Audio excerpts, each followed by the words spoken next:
Welcome to Scream Queens Horror Movie Road Trip Podcast.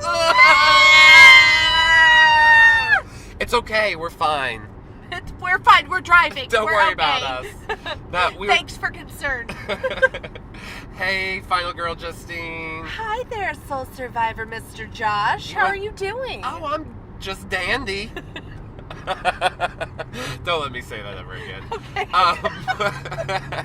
You're just dandy, all right. Why don't you tell everybody what we're doing today? Oh my gosh. Well, right now we're both picking our asses and not doing... No, I'm picking my nose, not my ass, okay? Excuse me. No, we are in Missouri. We're traveling through. We're about to make our way into Branson. We're heading back to family fucking friendly Branson, Missouri.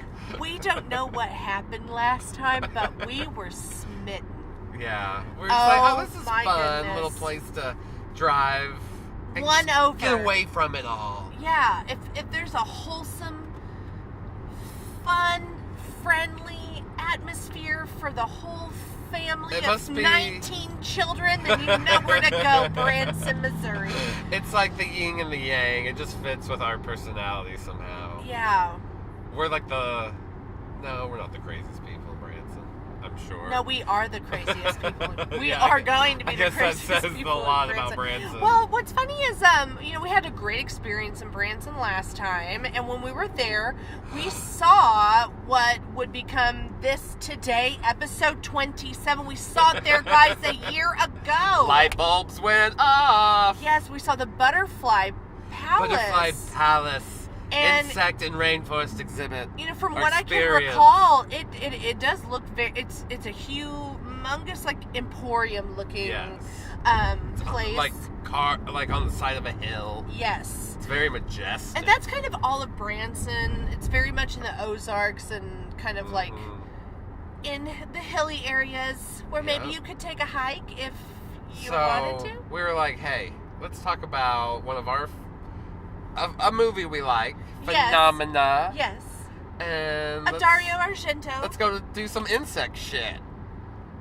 Yeah, let's talk about this bizarre kind of story. Giallo. Giallo. We heard it's not Giallo. Yeah, it's not Giallo unless you're in Jersey. Yeah. So it's Giallo. It's Giallo.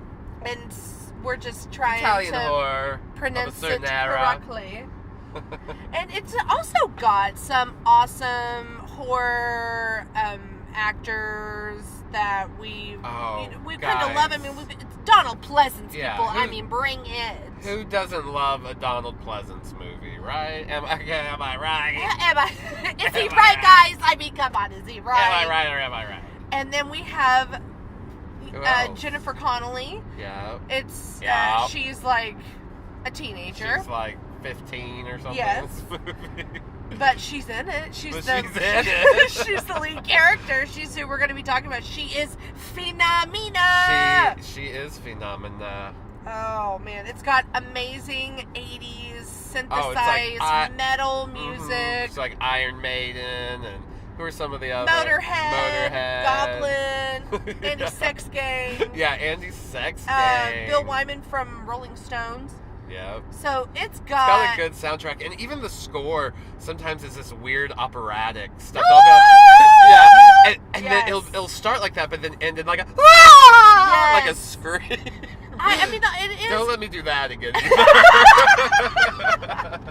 Yeah, I mean, just like right off the bat, I mean, it is Dario for sure. And we've had the pleasure of meeting him when we went to Frightmare, and we wrapped our arms around him. That little man and me. It's a new movie coming out. That Little Man and Me. Justine and Dario. A love story. For the ages, man. Oh my gosh, that is hilarious. And he's a little Italian man. He is wonderful. A little Italian man. He is wonderful when you meet him. He's such a pleasant man. And then we got to, we sat through some time with some panel. Yeah, we watched the panel discussion with some of the cast of Suspiria. We went to a late night screening of Bird with the Crystal Plumage with a crazy air conditioning situation where we were freezing the whole movie. They also played the first 10 minutes in Italian. With no subtitles, so we were all just sitting there like... And so okay, we're educated. We know what's going on. I guess we'll just follow along. Yeah. I guess this is what happens if you watch a movie. We're talking about Phenomena today. 1985, am I correct? Yes, you are correct. Some of you might know this movie in a shorter version called Creepers. There's like mini versions of this movie. The movie we'll be discussing is the unrated, like... Put out my Scream Factory recently. No, Synapse. Oh, Synapse, sorry. Yeah. Oh, Synapse, yes. Get it right. Oh, shoot. Synapse. Slap me in the face. Synapse, that's our Okie draw. Synapse. Synapse, perhaps. Synapse, perhaps.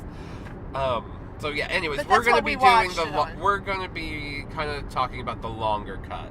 So if you've seen the shorter version known as Creepers, this has 30 more minutes. That you should watch. The international title was Phenomenon. That's what most people like. That's what Dario, I think, is more his vision is Phenomenon, not Creepers. So that's what we're doing. Okay. So now that we got that cleared up. So yeah, housekeeping on that. Should we start? Yeah, the movie starts in Switzerland. In the hilly. Yeah, you see like the Alps in the areas, background. Swiss countryside. You see all these tourists running onto this boat. They're in a hurry, and you hear someone say, a bus, yeah, not a boat. Those are quite different, too. Yeah. And their tour guide is like saying, hurry, the bus won't wait. And it doesn't. Like, as soon as they get on, it leaves. And then there's some poor girl who's running like, oh, wait for me. Please, wait for me. Lost. I'm a foreigner. Yes, that's an exact quote. Please, I'm lost. I'm a foreigner. And I am lost. Well, anyways, the bus doesn't come back for her. No. And she finds this creepy big house. Well, it's kind of the only house that's nearby. Yeah, I assumed where they were, right? Like, where were they? I mean, she kind of, I guess she walks off the beaten track to get to it. That's true. Because she is just kind of like walking. Yeah, and she goes not in along the street or road. As you do when you're lost, you just walk into people's houses and say, "Help me, please! I am a foreigner. I need help." We gotta say too, this is Dario Argento's daughter playing this part, so it's really good. She might come in between you two if she knows you're making fun of her. No, I'm not making fun of. I'm a foreigner. I'm just. Making fun of the line. The line's funny, yeah. I'm not going to defend myself right here. And the audio in these always has a weird detached feeling to it. Because there's a lot of them going back and re-recording things. Because I've heard a lot of it was shot in Italian. And then they went back. Like, some things were shot in English. So there's a weird... And that, to me, is for a lot of, like, Italian cinema. There's always, like, a detachment in the audio. In a way where you're like, okay, I can tell they did some ADR, some post-recording, but it lends a really cool feeling. It just makes it more odd in a way. It makes you a little bit more uneasy. You're in a world where everything's just off just a little bit. Yeah, it's bizarre. It's lending to this bizarre nature that is this film in general. So it's kind of, I agree with you. Well, while she is walking around this house and she's like, help me, I'm a foreigner, there is this, like, chained up person down in maybe, like, a basement area or somewhere, but they're trying to get out. You see big, hairy man hands just pulling at a chain. Big, hairy man hands. This will come back. Yeah. Big, hairy man hands. Everybody got it? Big, hairy man hands. Big, hairy man hands. The hands of a man who are rather hairy and large. Well, anyways, these big hairy man hands, get out. Yes, and they take their chains with them. And he starts strangling this girl, and she puts up a fight, but he happens to grab these scissors and stabs her in the hand. Yeah, after she runs to this, like, waterfall cliff thing. Well, first he stabs her in the hand at the window, and then she's, like, running along this, like, cliff and waterfall area. It's really cool. It's all happening in daylight. Yeah, it's a really scary daylight She's, scene. like, looking... she gets to, like, a weird outlook. Cliff? Yeah, cliff, but there's, like, a window there, too. And he stabs her in the gut first, and then... She kind of does this... fall back, classic kind of like slow-mo Argento into the glass. The glass shatters slowly. It's a really cool effect. And then you just see her head in a few minutes, Yeah, a couple of like seconds go by and something's happening, and then boop, you just see her head falling down this like waterfall. Oh, there it goes. And to be one with nature. And then we find this head again, but it's in the hands of the authorities, and they have. He's like, I just got head. I got head. Just got head. Now they take this head to an entomologist because it's. So that's what you do when you find a head. You right. find insects. Well, it's covered in maggots, and they want to see if the entomologist can tell them, like, how long has this person been dead? And the entomologist, so I can stop saying that, is Donald Pleasance, and his character. Guys, let's all spell etymologist. E-T. N. Oh, E. N-T. O-M-O. Moving on, class. Okay, so Donald Pleasance is Professor McGregor, and he is like, badass. Yeah, I Donald know Pleasance. all of the shit about bugs. Let me tell you, I'm going to go on some tangents about bugs. I'm going to tell you things about maggots that you never wanted to know. Never wanted to know, much less see. And he's like, oh, and did you know I have a monkey? Not only do I have a monkey, he's a little chimpanzee. He's my life partner. This little chimpanzee, I'm not even kidding, this chimpanzee walks in with a scalpel, like a scalpel that you use for surgery. He comes in with a scalpel and an asshole that's bigger than the state of Texas. Ow, guys, or like Missouri, since that's where we are. Yeah, I mean, I knew it was 1985, but wow, how forward of them to show the ass of a chimpanzee on TV or on. I think this is something we can all agree on. Chimpanzees need to wear underwear. Okay. Yeah, if you're going to be filmed, I don't want. They have these big gaping, turned inside out asshole that just stares you in the face this whole movie. Well, yeah. I don't appreciate it. Yes, so like here she is, this cute chimpanzee named Inga. And we have to look at her ass the whole time. And I'm wanting to see her cute little chimpanzee face making all her little sounds, and instead I just see anus. See winking anus. Anus! All the time on the screen. But if you can get past that, you'll really enjoy this monkey. Yeah, and the fact that She's she great. brings this knife scalpel, and that Professor McGregor's like, oh, Professor what are you McGregor doing? is differently abled, and he's in a chair, so Yes. Inga is also like an assistant for him. And he like has this little remote that has a laser, and he can like point it, and she'll go get shit for it. There's so much in this movie, guys. He has this little contraption that drives him up the wall. Yeah, he has like a chair to take him up the stairs and down the stairs. He's like, this shit drives me up the wall. His home is accommodating for himself. So that's true. Yeah, and. But okay, so McGregor surmises that it's a skull that's at least been decapitated for 8 months. Yeah. And then the inspectors are like, okay, it's probably this girl named Vera, a Danish tourist who was like 14 years old, and she went missing. So now we know who that person is. Oh, it was the foreigner. I'm a foreigner and I'm lost. That was that same You're girl. Lost, and now you don't have a head. Okay. So they found You're her lost, head. and you lost your head, girl.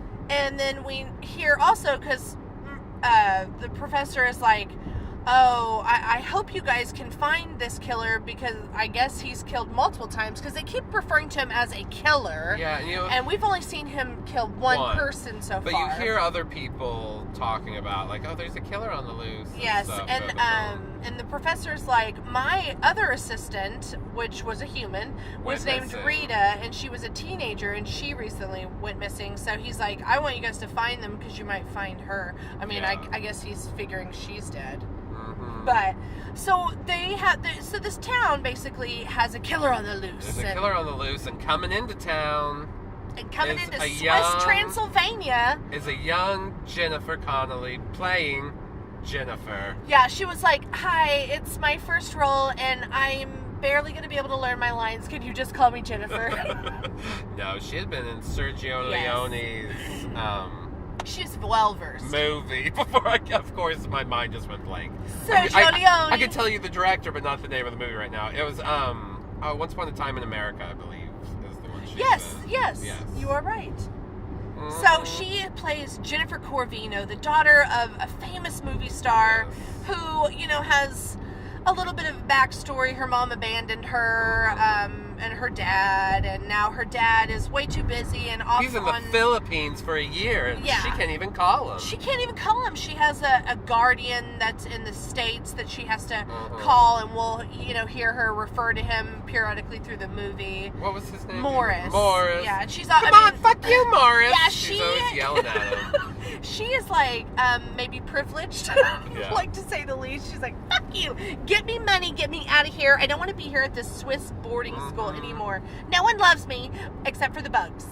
Yeah, and she's riding in the car with this really creepy lady who also has one of those detached voices that we were speaking of earlier. Yeah, her name is Frau Bruckner. Frau Bruckner. And she's like, hi, welcome to this bar. We call it the Swedish Transylvania. The Swiss Transylvania. Transylvania. Not Yes. Swedish. We're in Switzerland, not Sweden. The Swiss Transylvania. The Swiss Transylvania. And she is exactly what you think a Frau would look like. She looks like a bitch. Bun in her hair. She's militant, clothing, and she freaks out over this bug. Yeah. That Jennifer Connelly's just patting on her arm. And they're having kind of a nice conversation too. The two women are talking. She's telling her about her life, and all of a sudden, here goes Frau freaking out. You're like, calm down. Jennifer Corvino's like, no. I love bees. She's like, leave it alone. Stop screaming. Yeah, you're going to get hurt, bitch. This is my best friend. friend. You're going to get stung the fuck up, Frau. She's like, this is Susan, the bee. But she just realized that, she never gets hurt by insects, and... She's like, insects love me, and I love all insects. Yes, and then, okay... Next, it becomes dark very quickly. She arrives at the boarding school, and it's dark. It's nighttime, and... The bizarre narration. Yes, is that what you're going to talk about?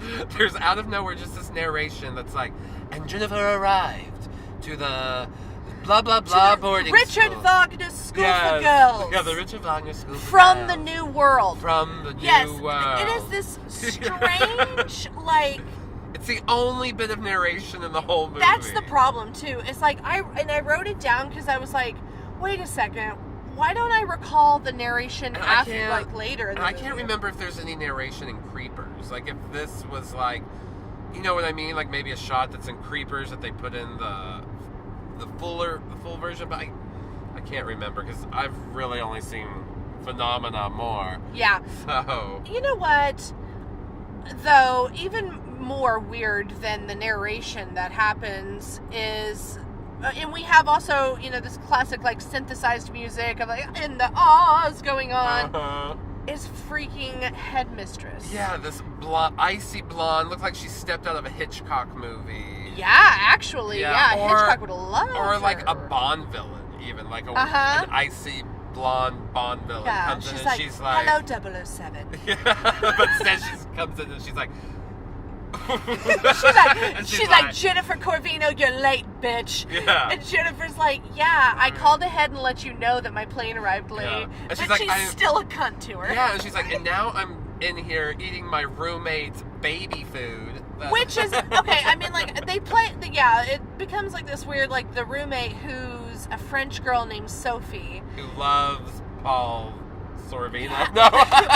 Oh, yeah, her dad, knows more about Jennifer's dad than she would ever know, and they have this weird, they have a bond. Yeah, and over baby food and her dad. Yeah, and Jennifer feels safe enough to spill her guts about her mom, and to find out that is actually Dario Argento's true story about his mother. Yes. I guess his mother left on Christmas, got a phone call from her lover and then just went bounced. away. Yeah. Was bye. Was art imitating life, or was life imitating She's art? She's like, listen, he got me a lot more presents than you guys. And by presents, I mean his dick is bigger, okay? Those balls being low-hanging. And, okay, we're getting crazy. And, okay, so we basically met almost everybody. We've introduced all of our characters with the roommate and stuff. And so the roommate loves to smoke cigarettes as well. Like, she's just a cigarette smoking bitch. And the headmistress comes in and grabs pictures of Paul. Jennifer's dad. She's like, no, that's Paul. And she's like, sorry, they're poster size. I don't know why I don't have actual photos of my dad. And so, yeah, this is really where they meet and bond and talk. And Sophie tells her, there's a murderer on the loose. Someone is killing girls, and I'm so scared. Do you mind if I stay up and watch TV? Yeah, and she's like, no, bitch, it's cool. See you later. Night, Z's. Right.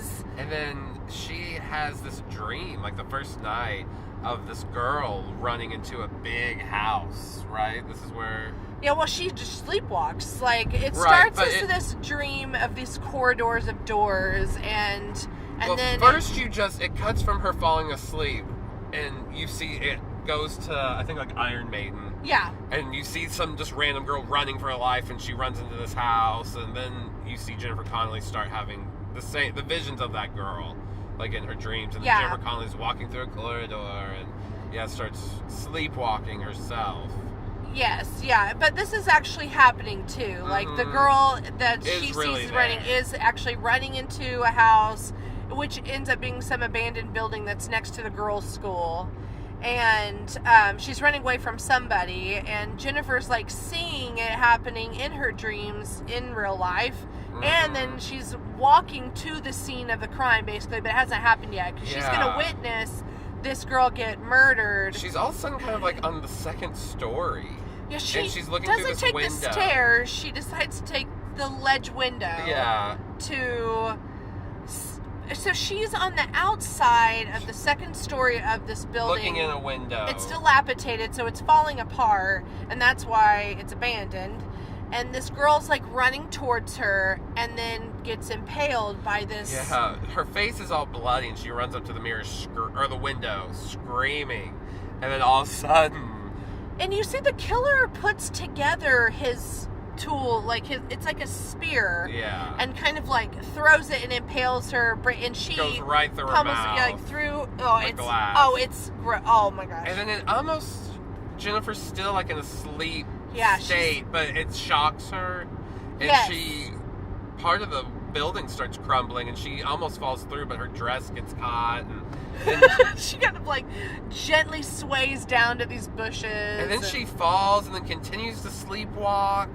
And she ends up in town and gets hit by this car. And then there's like this weird rapey moment. Yeah, where like, these guys are the guys that were in the... Well, they didn't hit her, but like she fell into the street, and they grabbed her and put her in the car. And then you think these guys are going to be helpful, and then they do. They start to like feel her up. And she's like, what? Screaming, trying to get out of the car. Yeah, so she ends up getting back out of the car, kind of jumps out of the into this car, ravine and goes into the woods. Rolling down. And she happens upon, as you do when you escape people and roll into a ravine, you find a chimpanzee. Yep, she finds Inga, asshole and all. You're not gonna. Anytime we talk about Inga, it's gonna be asshole Inga. Asshole Inga. Yeah, so she runs into the professor's chimpanzee assistant, and she takes her to the monkey's professor. like, let me take you home to my professor. He'll and help. She has a gun this time, and she just points it at Jennifer. She's like, go. No. She takes her to the professor, and the professor's like, oh, bitch, examines what her, happens? looks at her eyes, Yeah. makes sure she doesn't have a concussion.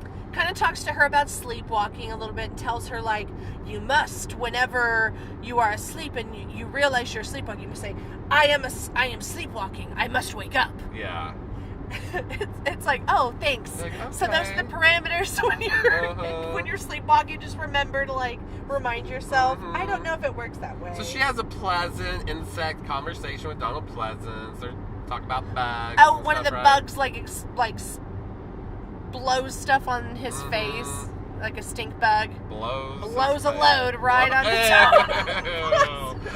You are so nasty. Yeah, and so she meets him, and then she's like, all right, I gotta go. Thanks for helping me.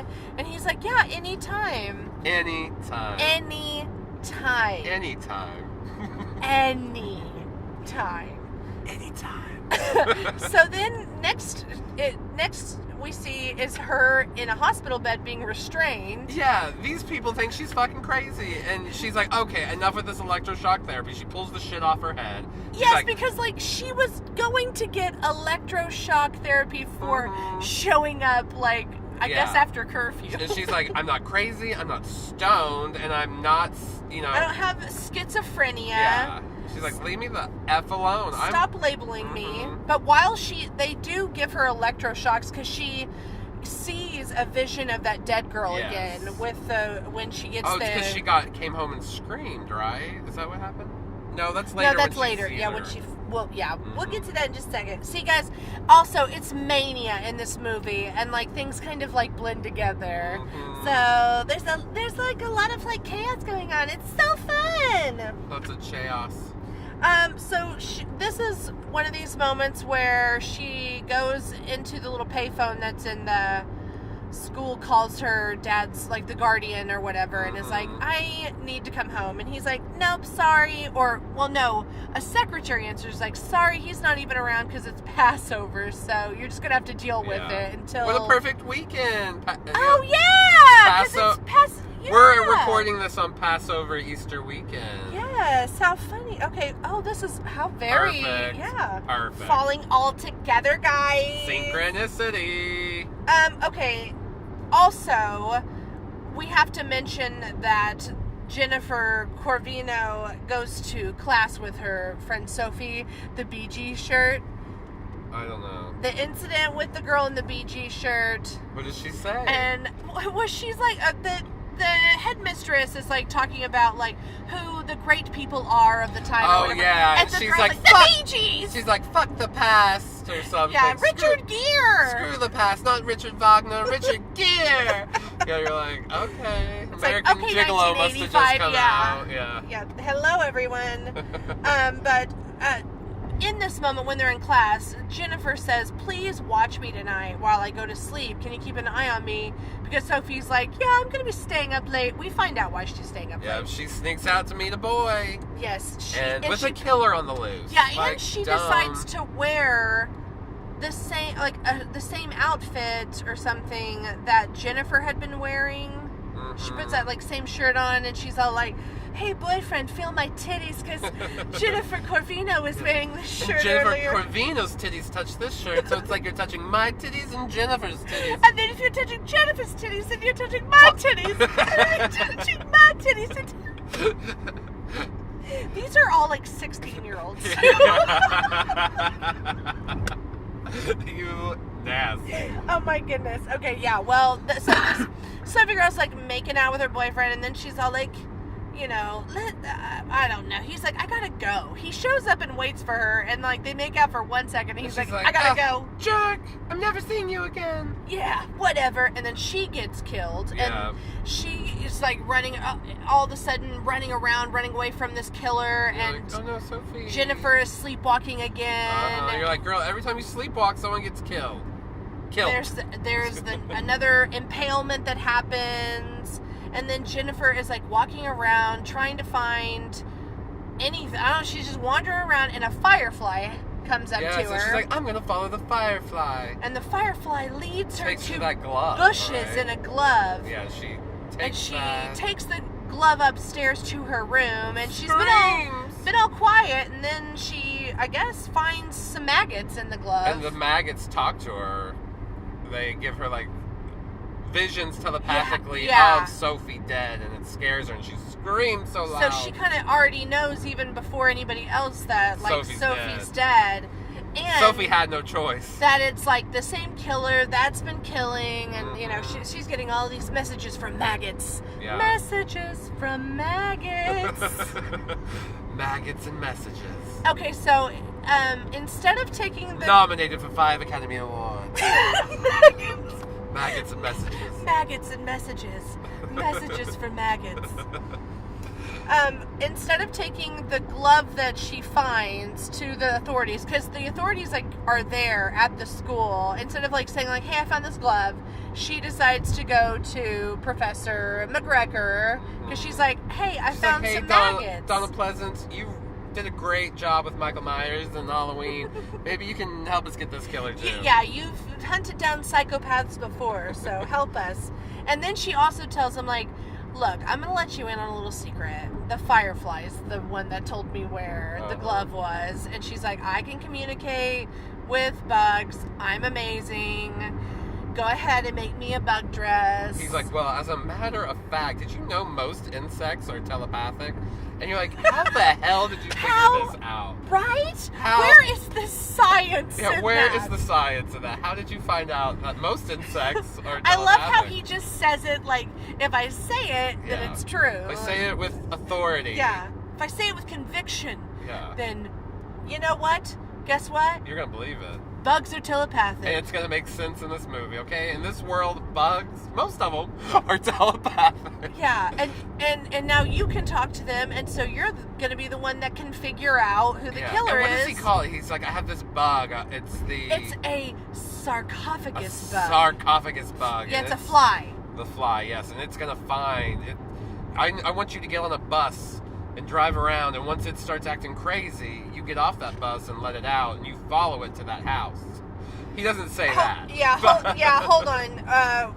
Just a second, though, because she's going to go back to school, and we get another fly episode. Is this when they make fun of her? Yes, which is, yeah. So, it's basically this next scene, she goes back, and she had written her father a letter saying, like, Dad, I'm talking to bugs, and everyone here thinks I'm crazy, and... Yeah, what do I do? Well, the girls at the school have read this letter, and they're reading it out loud when she gets home. She does what she should do. She goes and snatches that letter. She's like, that's my letter. Mm-hmm. But then they make fun of her, and there's like this weird Carrie scene, but without the period. Yeah, nobody is saying plug it up. Yeah. Instead, they're all saying, we worship you! We worship you! And she's like, no, stop it, no! But then... And she's like telling them she's like, I love you guys. Well, all of a sudden, after she's getting taunted, she stands up kind of straight. Her hair blows in the wind. Oh yeah, but that's what happens when like magical things start happening. Yes, like, indoor wind. A little bit more light comes on your face, and indoor wind hits your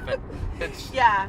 And she's like, all right, I love you guys, and we see these like flies start to descend on the school. And they're all like... It's like thousands and thousands, maybe possibly millions of flies. Millions, gajillions. And it's really gross. Like the windows are covered in flies. He must have done like a double pane type effect where, I don't know how he did it, but it looks awesome. Yes. There's a ton of flies. There's a lot of flies. It's Fliesville. Mm-hmm. And she collapses after that.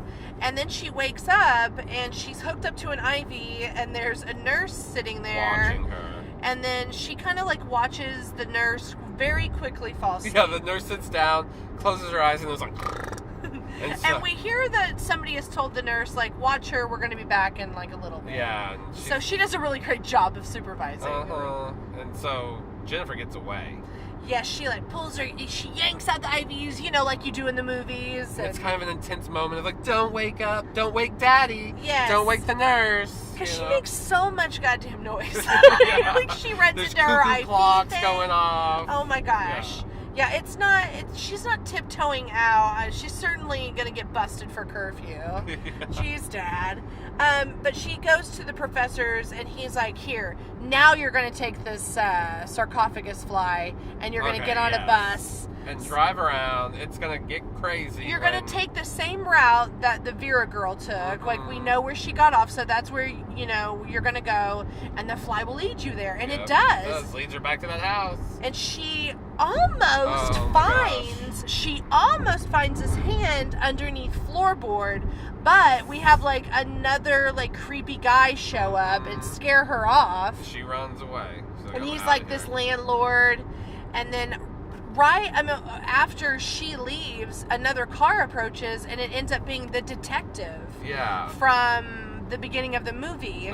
That we saw talking. And he's like talking to the landlord. He wants to know like who was living here, and the landlord's like, I don't know, they left. Anybody. Yeah, he's like, nobody that I know of. He's like, well, when did they leave? And he's like, 8 months ago. So everything's kind of like following this timeline of 8 months, and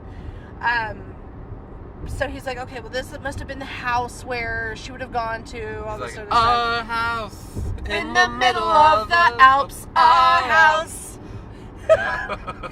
And also, maybe he's also keeping an eye on Jennifer Corvino. Yeah. Because she's at the girls' school. She did have that screaming fit. Mm-hmm. And she didn't tell the police about her, like the glove. But it was her friend that died. So he would know her.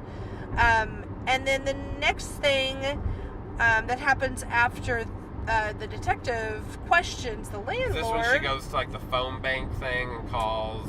Not yet. Morris? This is where McGregor dies. Oh, I don't like that. Yeah, so the professor's at his house. It's at night. Home alone. His monkey's outside the house. Yes, outside the house. Gone. I guess the monkey's always in the woods because we do see the monkey in the woods a lot. He's like an indoor-outdoor monkey. Or chimp. Oh, chimp. We're messing that up and saying, oh, it's a chimp, guys. Sorry. But the killer shows up at McGregor's and he senses that there's somebody in the house, and he's actually on this like little staircase chair ramp thing, motorized thing that's going to take him down the stairs. Yeah. Mm-hmm. And he's like, what's going on? He can see the chimp. The chimp is like banging on the window, like freaking out, making screeching noises, but he doesn't see because the person is cloaked in darkness. And they have that spear thing, and just stabs him in the chest. Oh man! And McGregor's dead, and the monkey is sad and pissed off, and goes back into the woods. And runs back to the woods. And now, we've got some more like Motorhead music going on, and yeah, the music's really fun. Like when you first watch, sometimes it might seem a little out of place, but then it kind of works perfectly. Yeah. It's just nowadays we're used to like a sequence that would have music like that in it being edited much quicker. So if that's why I think it kind of flows better.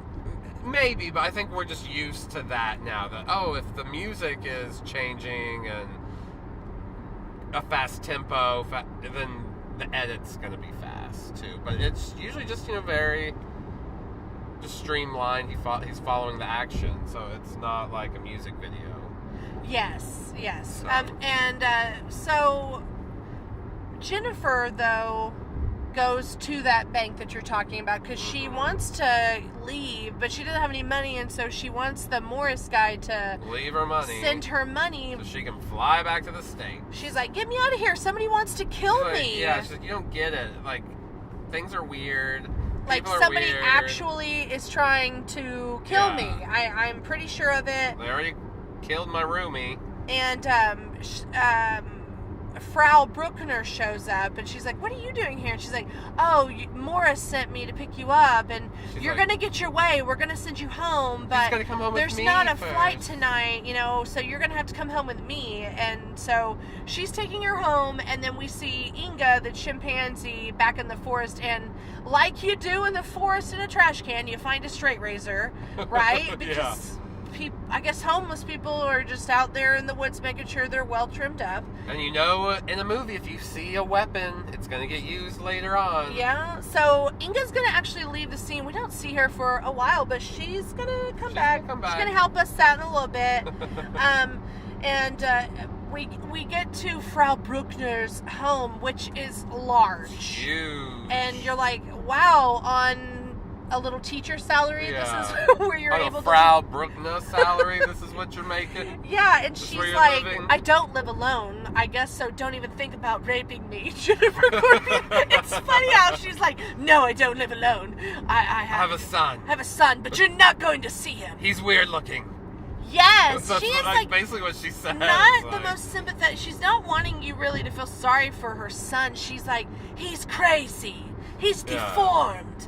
And you're like, okay, he's your kid, and he might have an actual but syndrome. you love him, right? But he's the apple of your eye, right? Does she still want everybody to know him and love him No, like you do? In fact, when you get into the house, she doesn't even want her son to be able to see his face. So all the mirrors are covered, and she's like, no, he does not want to see his face. It would make him upset. He is ugly. He's so fucking ugly. He's fugly. He's fugly.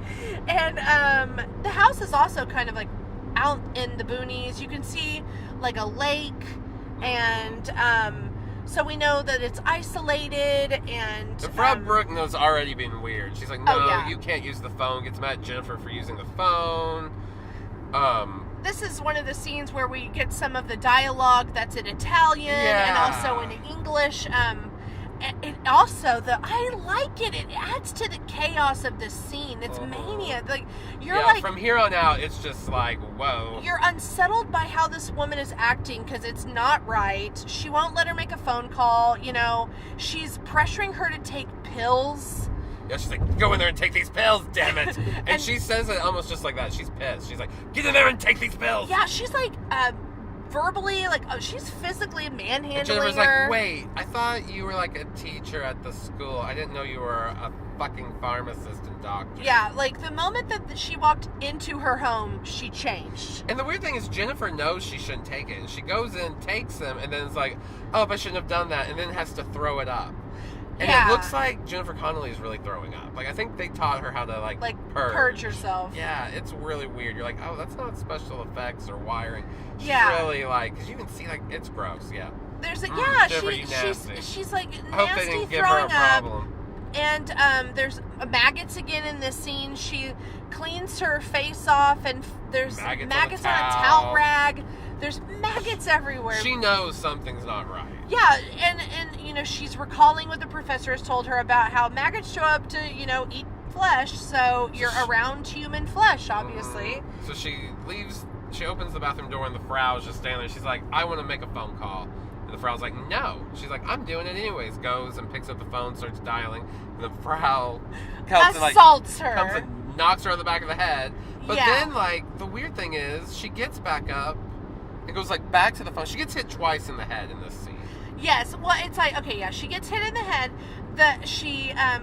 The Frau Bruckner takes the phone and puts it in another room within sight. Like, she can still see where the phone's going to be, and, like, plugs it in there, because that's when you have, like, wall jacks and everything, and you've got to plug stuff in, and locks the phone in a room, and then, like, hits her again. Yeah. And she passes out. And at the same time, the detective is arriving, and Jennifer Corvino's trying to be like, help, help! And all of a sudden, like, she's knocked out, and Bruckner's, like, pushed a button, and it sealed up the house. All of a sudden, there's, like, it's not even gates. It's not iron gates. It's like, it is like, but Bastille kind of like, she's ready for, like, a fight. Yeah.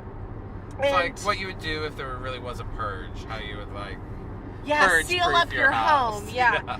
And she goes outside. Frau Bruckner goes outside, and she's like, well, hello, detective. And he's like, hey, I've got a couple questions for you. How long have you lived here? And she's like, come on inside. And during all this, Jennifer Connelly's gotten back up, and she's trying to get that phone. She's gotten, like, there's a little air vent type thing above the door that she's trying to go through, and she has this pole, and it's this long sequence. There's the music is playing again, and she's trying to get that phone. Finally, after struggling, she's like, I'm just going to crawl through this and go down. The phone falls in, like, another hole. Yeah, okay, there's a hole in this wall floor. There's a hole in the floor, dear and the phone falls all the way down into it. Yes. And the phone extension cord is also super, super long and goes all the way down there. And so she's like, here I go. She's like, it's like Alice in Wonderland. I'm just going to see what's up. And we have this... She gets assaulted in the hole.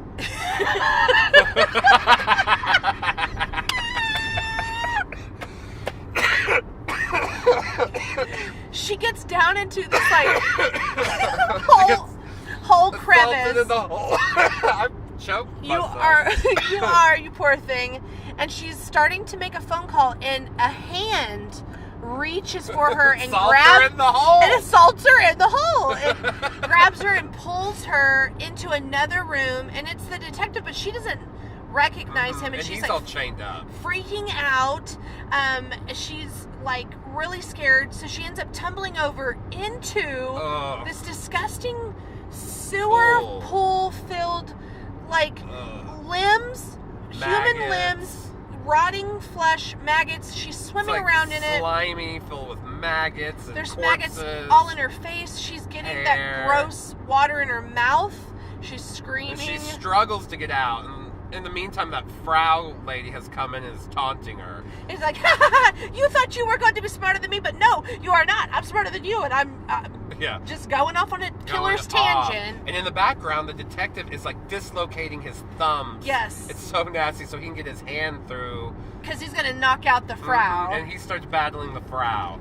And Jennifer gets away. She starts running, and she runs through another hole. There's lots of holes in this movie. Yeah, there's monkey ass holes, chimpanzee assholes, holes in walls, holes that lead you out to boats on a dock. Okay, so she goes down this corridor, and we recognize it as this like corridor from her dreams, and then she hears this crying, and she's like, what is this? That must be the son. I've got to go save him. She goes into this room. There's a little boy in a corner, face in the corner, and she's like, it's okay, I'm here, your mom's dead, I killed her, it's all cool, how about you come with us?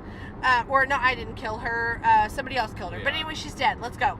And he turns around, and it's fucking crazy. It's almost like his eyes are almost sewn up. Like he has these crazy eyelashes, and his mouth is like this weird crab vagina. Yeah, it's like these gnashing sharp teeth, and he is gross yellow colored, and then she's all like, oh no, you're ugly, and screams and runs off, and he's running after her, and she runs onto this landing dock where there's this little boat. She gets on this little boat.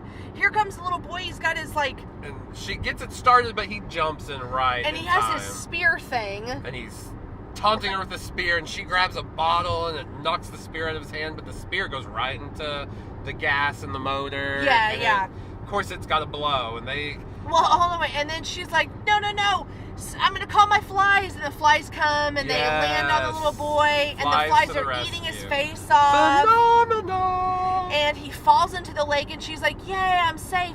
She turns around, she tries to start the motor on the boat. The boat explodes. She goes into the lake. Yeah, it's like Lady of the Lake over there. She's swimming around. One last attempt from the boy, whose face is... Classic, like, I'm not dead yet, bitch. I'm in the water, and my eyeballs are it's when the eyeballs are protruding out of the head, like, you're not making it, dude. Yeah, you're dead. One last scare. She gets out of the water. She's like, okay, I'm cool. She thinks she's going to be safe. Morris, the guy that has been saying, like, yeah, I'm going to get you home, he shows up. He's like, hey, girl, Jennifer, I'm here. what are you doing? And he immediately gets decapitated. And she has this big piece of steel. Yeah, the Frau shows up again. The Frau shows up and decapitates him with this big piece of steel. Yeah. Pushes Jennifer to the ground, has it to her neck, and just starts saying everything. Like, you are too close. You knew about my son. I'm going to kill you. And I killed the professor. I killed Yeah, it's all us. She's admitting to everything. And then... You're like, wait a second, but I saw big, hairy man hands at the beginning of this movie. Exactly. I didn't see no little boy deformed hands. Yeah, Jennifer, while she has this, like, metal thing that's, like, cutting her and possibly getting close to her jugular, she's like, no, at the beginning of the movie. There were big, hairy man hands. But then all of a sudden... The chimpanzee shows up. Chimpanzee to the rescue! Inga cuts a bitch up. Yeah, he starts just slicing at the Frau's face. It's so gross. He just starts cutting her up. Oh. And then he finishes. She's dead, and they go have like this warm, fuzzy moment. And in real life, this is a moment where Jennifer Connelly got her finger bitten off by the chimpanzee. Yes. FYI. Yeah, Dario's like, hey, go in for the hug, but don't let the chimpanzee turn around, so just put your hand on her. And then she did, and then her finger got bitten off, and she had to go to the hospital. That's how the movie ends. We find out who did everything. We find out that chimpanzees can be like little monkey saviors, and not that they can be, Josh. They are. Yes. Little chimp saviors. We've learned that Jennifer Connelly only goes by her name. Yeah. At least in the early years. Until she was like, I will play this part of Sarah in Labyrinth. That will be fine. I think I'll do. Yeah, that'll be fine. But other than that, I'm Jennifer.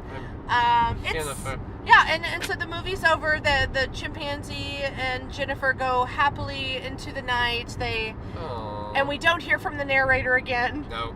no ending to it. It's not like he's like, all right, and now she gets to go back to the new world. He just tells us at the beginning, like, here she is arriving from the new world. Hope you guys are in for the ride, and then nothing at the end. So we're done. That's phenomenal.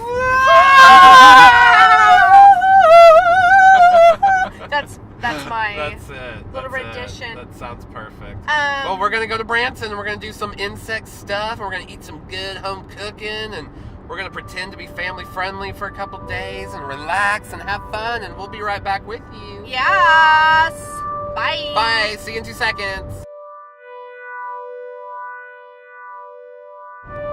We're back! Hello. And we are heading back. We're in Oklahoma. It's foggy and dreary, and we have the post-vacay blues. Yes, it's been very foggy. Your final girl over here hasn't stopped crying since we left Branson. Aww. I'm just kidding. There's been tears shed. No, not one. We'll be back. We were like, au revoir, we shall see you later. Someday. We will return, so. Yeah, Branson's full of good food. That's the best thing about Branson is the food. Yeah. It's a very weird place. It's so, like, tries so hard to be wholesome. Mm-hmm. And there's so many weird, it's kind like, of out of place in a way. the entertainment and who it caters to is so not us. But No. somehow, like, we're attracted to the weirdness of the town. Mm-hmm. Yeah, I mean, it's definitely pulling in a certain Demographic. 50 to 70, Yeah. like 9. Uh-huh. Maybe older. 50 to out to pasture. But you know, we're kind of like old people at heart. Well, I do always call you Grandpa Josh. I mean, but... we went crazy when we found out they had a hot tub. Oh my gosh, you should have seen. We were two happy peas in a pod. Two happy old people. We could not believe that they had a hot tub, they had an indoor tub, or they had an indoor pool Which at we the knew hotel. about. We knew about that, but we were, I mean, just We were thrilled. overjoyed at the presence of a whirlwind, as they were calling it. A whirlpool. Well, yeah, we had a time. Let's just keep it at that. We had a time. We had it was a couple moments. It was so relaxing. Yeah. I we farted. went back. She Oh, farted what? in the hot tub. Made even more bubbles. We made extra bubbles in the hot tub with our farts. Yeah, we had really good food and ate like Irish-inspired food from like Waxy O'Shea's. Mm-hmm. We had some Irish pub fare. Mm-hmm. Some Scotch eggs. Mm-hmm. Which we're like, well, that's Scottish, right? Yeah. An Irish place, but whatever. They're still yummy. Yeah. Fish and chips, and she had some Guinness bacon wrapped meatloaf. And yeah, making me hungry again. At other places had chicken fried steak and cornbread, and the food. Yummy. If you wanted to pig out, go to Branson. Mm-hmm. And then we went on to the Butterfly Palace and had ourselves a good old time. We made friends with butterflies. Get kissed by butterflies. Yeah, you go in. It's in this really cool. It's like on the side of a hill. Has a big dome. It's a big dome, big pavilion, kind of. It has a look, okay? It's got a look. It's got lots of vibes. Yes. But the main attraction, though, inside, other than the mirror maze, which was awesome. Bomb.com. It's like a rainforest-inspired mirror maze. And in the jar. Yeah, low light. In the jar. Low lighting. Low lighting. A little low lighting. But, a lot of foliage around. Looked like a rainforest, basically. Yeah, the whole theme inside was rainforest. Mm-hmm. And we saw, like, amphibians and... we got to do, like, digital... What do they call it? Digital dissection. Virtual dissection. Yeah, virtual dissection of a frog. Mm-hmm. We cut that bitch open. I was like reminiscing back to like 7th grade when we did a real one. Yeah, when I like opted to not do it. Oh, PETA loves you. But what else did we see when we were in the Butterfly Palace? We saw some motherfucking butterflies. Yeah, the top floor, you go through like 3 levels of doors. You're like, first, make sure the next door before you open this door is closed. Then you go through that one. It's like, make sure the next door before you open this door is closed. And then there's like air what would you call it? Pressurized, like, air. Like, yeah, so just like making sure the butterflies stay in their enclosure, but then you go in and there's like a big indoor park. Like a big green room full of exotic plants, orchids, and ferns. There's a lot of like little pools of nectar water. You can pick up these little nectar tubes and walk around so that the butterflies will kind of, land on you and suckle from your nectar tube. It's like cool. Yeah, suckle tubes. No suckle tubes. There was all kinds of butterflies, like. And we made a lifelong friend with a butterfly named Howard. He followed us around for quite a while. He stayed on that suckle tube for quite a while. Got stuck on the suckle tube. But nectar tube. He loved us. He stayed with us, walked around, looked at orchids with us. And... You got to release a butterfly. Oh, they let me. They have like different times throughout the day where they do butterfly releases. I guess and they said most of these are new hatchlings, from their cocoons. There's a big. I didn't understand the whole like USDA sanction. I'm like, are we eating them? Like, what? Well, they explained it, but I didn't. Explained the reason why they do, like, why they let them free every so often, and the life cycle of butterflies, and why they can't breed inside the. Yeah. Whatever that thing, green area. It was so cool. We had a blast, and they have scientists working there. Guys. Yeah, it was like fun. But you just walk around, and there's literally butterflies just flying everywhere, landing on you, landing on the little suckle tubes we're holding. Suckle tubes. Oh, there was even like little hummingbirds. Yeah, hummingbirds. There was a man playing live music, almost like it wasn't a harp, but it's like a centaur. Yeah, it was very like medieval. Yes, but it was also very relaxing. Yeah, it was really nice, and all kinds of butterfly art throughout the place, and it was really cool. The best part was acting like Jennifer from Phenomenon and acting like these were all my butterfly insect friends. Landing all over you. You were just like, you were like, your own little suckle tube. At one point, I had like 3 of them on me. And on your face? Yeah, Howard got on my face a few times because he loved me. Kisses. But yeah, we had a good time. It did kind of have, though, butterflies and moths. It didn't end up having any other kind of... Yeah, they weren't into any other insects. It was amphibians, reptiles. Yeah, I was like, butterflies, well, there's other insects. Rainforest stuff to learn about. We opted out on the educational videos. We didn't go to their little movie theater. Yeah. We were like, no. But we hung out. Not today. We're on vacation. Oh, there was even this little area where you acted like you were crawling through the rainforest with these like bungee cords that were supposed to act like roots. And you had to like stuff. get through it. And we made it through Justine almost got stuck 5 times, but. What? Why are you calling me out? Like, don't tell them that. No, I didn't. I made out record time. I know. Jerk. And then we ended up landing some awesome custard that evening. Some frozen custard. Like we said, we ate all the stuff. We did lots of relaxing. Went to Dick's 5 and Yes, Dime. We got a lot of good horror merch at this really cool old-fashioned 5 and Dime called Dick's. Dick's. On their like main street in Branson. It was really cute. What all did we got? I got a Beetlejuice lunchbox. We got Freddy cards. I got a set of Nightmare on Elm Street cards. She got Texas Chainsaw Massacre playing cards. We both got these Freddy Krueger koozies. We got magnets. You got a Jason magnet. I got a Texas Chainsaw magnet. Just all kinds of stuff. We spent all kinds of loot to boot. Yeah, we got all kinds of loot. Loot. So that was fun. Yes. That was a highlight. We went to this 80s store and looked around. It's called 80s World. And they had some cool stuff to look at. T-shirts from records and lots of like just new memorabilia. Yeah, nostalgic memorabilia. Oh my goodness. So we had fun time in Branson. We drove around and saw, like, the Ozarks are really pretty. We drove, around the Ozarks.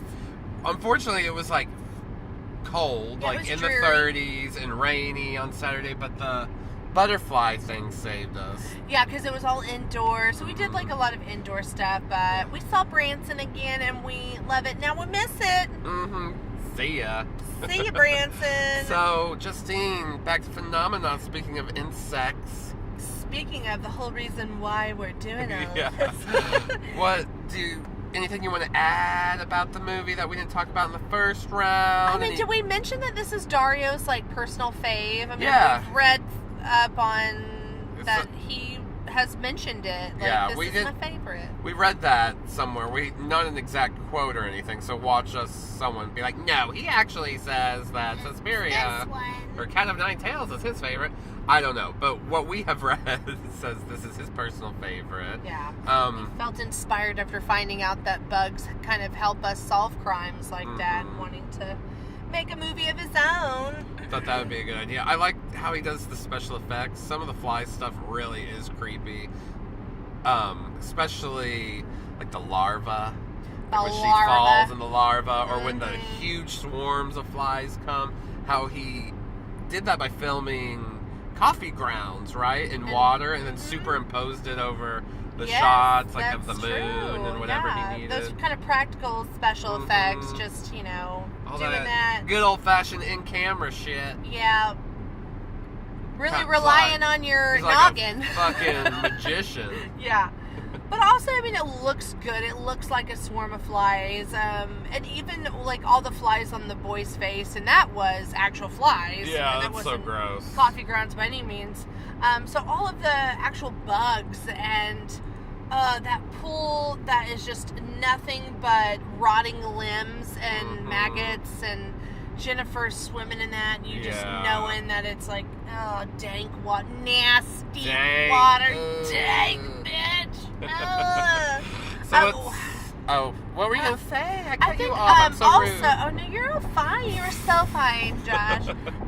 Also, I just want to point out all the red herrings along the way. I liked how you try to throw us off the trail. Yeah, you're like, no, he did it. No, she did it. Oh, it's her.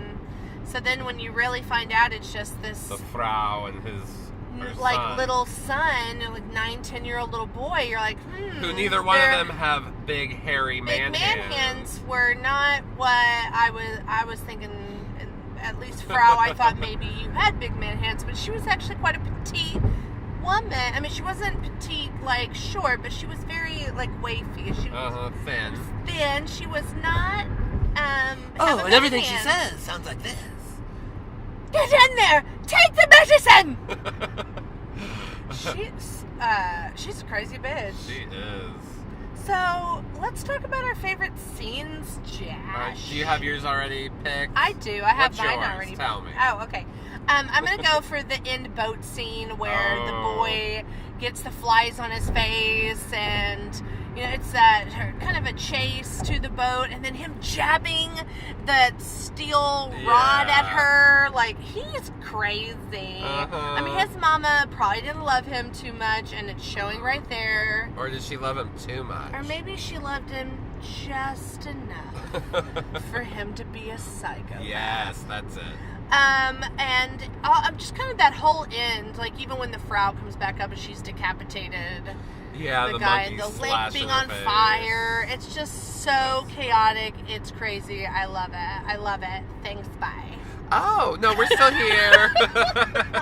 So your turn. My favorite is kind of the beginning of what yours is. I like when she first crawls through that hole to get to the phone, and then the hands come out and get her, and she runs, and she falls into that pool of maggots, and then the guy breaks his thumbs to like go after the Frau, and she runs through the hole, and then he gets to your part. Only in those moments, when you're chained up to something, do you think like, I'm not going to break my hand right now to get out of these? Like, you don't know how strong you are. Yeah. Until you're there. I will say that opening kill with Dario's daughter is also really cool. Yeah. Whereas, I'm a foreigner! But... Help! Hi, I'm a foreigner and I'm lost! He chases her outside around the waterfall, and then there's that crazy Dario Argento slow-mo shot after she gets stabbed in the gut of her head going back. And you also get the hand stabbing. There's just a lot of... Yeah, her defense wound from her attacker. Yeah. We watch a lot of true crime stuff, guys. But, also... I really like the weird scene, the weird Carrie-esque scene where she's like, I love you all. Oh my gosh, I know. Love you. Like, the wind comes and she just takes on this otherworldliness. And she passes out and all the swarms of bugs I mean, come. she called 1 million bugs onto the porch of the Richard Wagner Girls' School. Justine, I thought your favorite part was Ingra's tell me. I asshole. Can't wait. Oh, yeah, Josh, because out of all of the parts of the movie, I'm always fast-forwarding to when I'm going to get to see this chimpanzee's asshole. I think maybe this might be your favorite part. No, don't say that again. That's filthy. Asshole parts. Like, just bookmark all of the asshole parts. Yeah. It's so gross. Like, how come every time it gets to Inga's asshole, the movie's like a little worn out? I mean, we have stressed that this movie does contain a chimpanzee who is an assistant to... Who's asshole out, okay? Who's asshole out. Who then saves the day. Mm-hmm. So you forgive him. You're like, okay. Yeah, this movie is... You got an obscene awesome.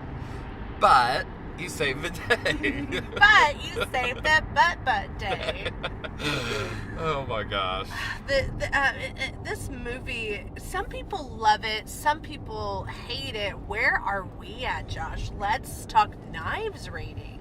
No, I'm at a 4 knife. The movie is, in some parts, I feel like a little long-winded in some areas. Mm-hmm. I can see why they have, so many versions of the movie, because something does feel a little off in some ways, especially in the director's cut. And that's the one, I'm not even sure if it's the director's cut. It's the, unrated cut. That's the one I've seen the most of. So, yeah, I'm going to go with 4. It's not a masterpiece, but it's a lot of fun. It has some really cool stuff in it. Yes. It has some cool stuff in it. Great kills. The music score is awesome. I love that 80s metal. Totally agree. I'm going to give it a 4 as well, with those same recommendations. And I think, if you want to go along for the ride, then it's going to be one hell of a ride. Mm-hmm. It's a lot of fun. I mean, like we said, it's a movie with a chimp that's butthole out. It's about a girl who can telepathically communicate with bugs. They try to tell you that bugs are telepathic. Yeah, there's a lot of not science. That's part of the logic of this movie. Yeah, and it's also a suspense and a thriller, and it's about a murder, or it's about a serial killer. It's Giallo. Yeah, it's fun if you're into this type of movie. Mm-hmm. If you're into the Giallo, if you like foreign horror, if you like murder mysteries. Yes. This one's for you. This one is for you. If you like monkeys slicing up people with razor blades, this one's for you. Yes, yeah. And if you find yourself a foreigner lost in a Swiss countryside and you're thinking, what movie should I watch? We recommend Phenomena. Or if you find yourself a foreigner in a different land, you know now after watching this movie not to go into a house saying, help me, I'm lost, I'm a foreigner. Help me. Because some little boy with big hairy man hands is going to come kill you. Yes. And he's going to have a weirdly shaped mouth. Some crazy crab teeth. vagina. Crab vagina. That's what it is. Well, okay, so this was so much fun. Mm-hmm. We had a lot of fun at Branson. Episode 27 was lots of fun, guys. And we're so excited. We have some news at the bottom of our podcast to let you guys know that we're now on iTunes. iTunes and Stitcher. So, what we need, please go subscribe. Give us a nice 5-star rating. Write us a little review. The more of those that we have, the more we are shown on iTunes when people search. Will be more of a priority.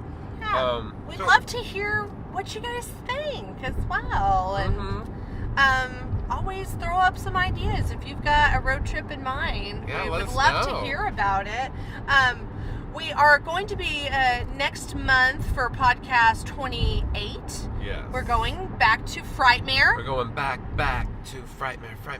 Back to Texas. Back to Frightmare. Back to Frightmare. Back. So we will report on that.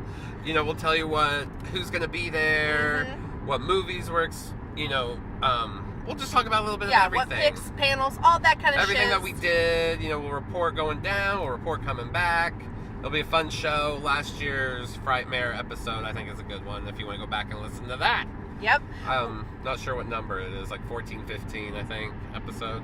I Somewhere think it's 15. back there, yeah. And also, thank you, Oz and Steph, out there for our new logo. They did our awesome new logo. Go check it out. So you're seeing it. Yep. At the bottom and the top of our podcast. Yep. So take a look. It's in a book. We love you, Oz and Steph. You did a great job. We love everybody. Thank you. Follow us on Instagram, Twitter, all that stuff. iTunes. ScreamQueensPodcast.com. Yep. Find us there. You guys are awesome. Everywhere. See you next month. Bye. Bye.